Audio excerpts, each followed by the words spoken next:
It was another good week at the comic shop.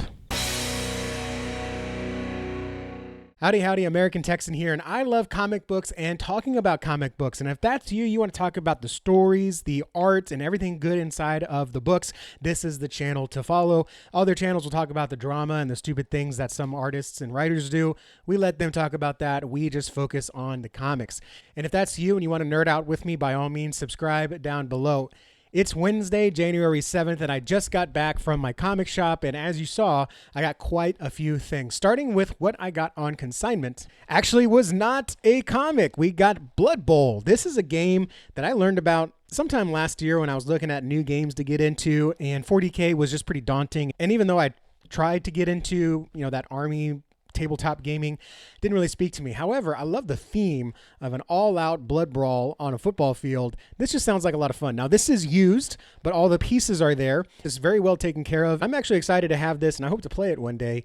The owner kept everything in good condition and even added a few of their own design flares on the inside. Nothing that was deal-breaking for me. So I'm excited to get a copy of this. Have you played Blood Bowl? I'd love to know down below, and hopefully I get to play this someday. But that's it for consignments. There wasn't any other books that was really speaking to me. I did get 3 trades for the week, starting with a risky read. I got Supergirl, Woman of Tomorrow by Tom King and Bilquis Evely. And I hear mixed things on this. And I'll tell you what, the people that I probably don't get along with love this book, and the people that I do get along with don't really care for this book. But I'm not going to judge it till I read it myself. And $10 DC Compact is great. I'm going to be on the airplane this weekend, so I figure I'll read it on the plane. If I don't like it, I'll leave it for someone else to maybe enjoy.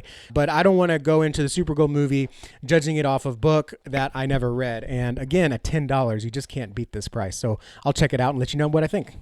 Also, from an artist that's rising in my books, from Kyle Starks, we got Kill Them All. This seems like a really interesting assassin espionage book. It says he was I don't even know if espionage is the right word. It says he was a disgraced ex-cop looking to get his job back. She was the world's greatest assassin, and all that stands between them and bloody justice are 20 floors of killers and henchmen in a high-rise tower full of bullets and bloodshed. That looks awesome. So I don't know too much about it, but I hear Kyle Starks. It's an automatic get for me. It's a nice hardcover, but it was only $20. So I typically don't get hardcovers, but same price as a softcover for most publishers. I'll take it.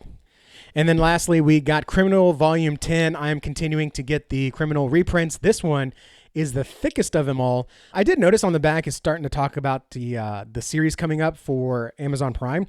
Kind of wish that it didn't. I wish it had a little bit more of that classic back cover, but that's what you get with reprints, is it's going to give you the most latest information. Kind of like if you buy the Miller World books now, it's imprinted by Netflix. Yeah, you can have a newer copy or you can have the classic copy, but sometimes the classic copies you can't find or they're more expensive. So I'm okay with that, at least just a preference thing. But we got Criminal Volume 10 by Ed Brubaker and Sean Phillips. Don't want to cover that cover.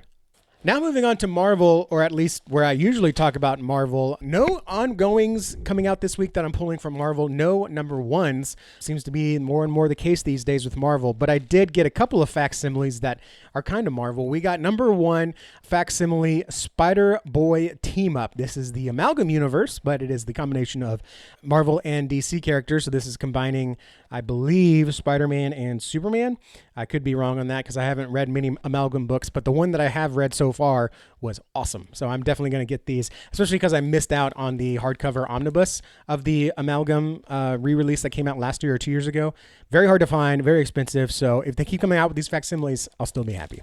Additionally, we got Superman versus Amazing Spider-Man, and this is the Treasury Edition. The last Treasury Edition reprint I thought was $15. These are now $20. So unfortunately, that's getting pretty expensive, but it is thick, it is nice, and it is, I'm sure, going to be beautiful. But that's all I got this week when it comes to Marvel. Moving on, let's talk about DC, starting with the big book of the week, Batman Arc-M Special. I think we'll finally learn about Arc-M and what's going on there. We found out in issue 15 of Absolute Batman.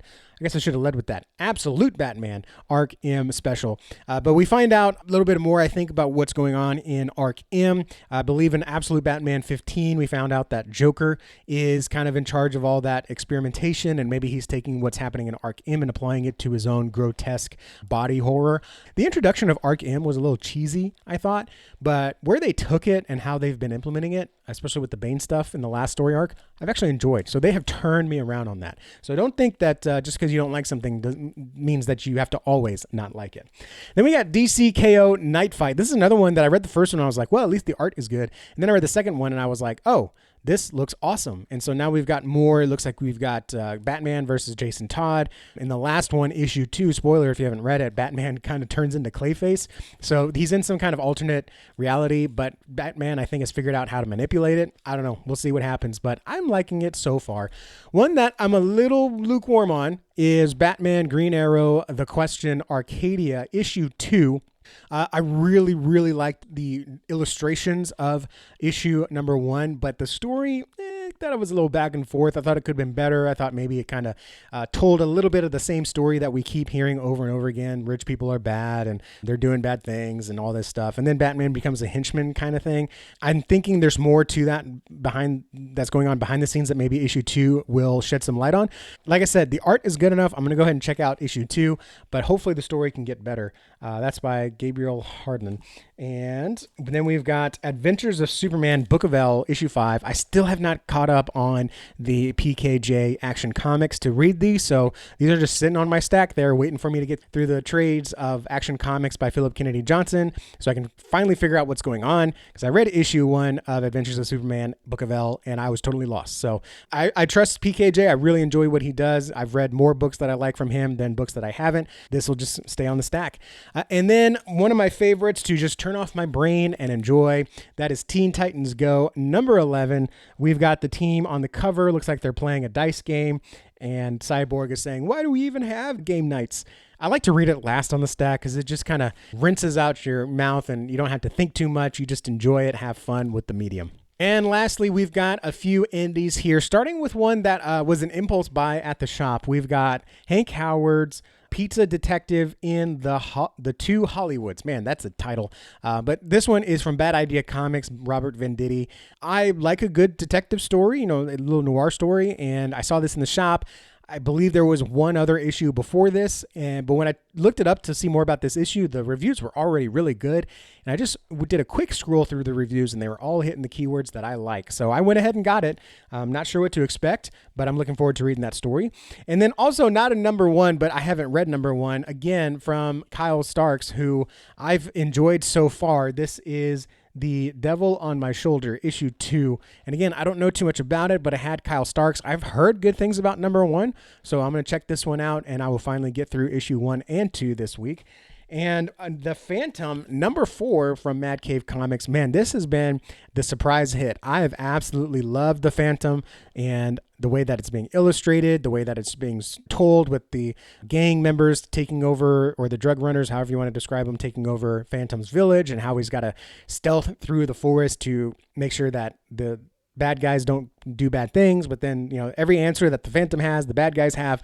It's been a really, really engaging and fun read that I don't think should be as fun, but we've got Nemesis Forever. We've got his Alfred lady holding his empty cow. But in this series, he's basically kind of come immortal. So I don't know how he dies in this one or what this cover is about, but it's very intriguing. Very excited to dig into that one. And the last indie I have for the week is Conan, Scourge of the Serpent. This is issue 4. Scourge of the Serpent, I'm not enjoying as much as the previous run. It's Conan, so it's still pretty good. The storytelling, just telling 3 different stories across time with one single thread. Usually there's something that I enjoy, but this one's just taking a little bit too much time with characters that I just know a little too little about. So for me, it's kind of been a little bit of a drag, but I'm still enjoying it. The art is still beautiful. And of course, I'm a huge Conan fan now, so I will stick with it. And it's nothing that's really given me any red flags to even think about dropping it.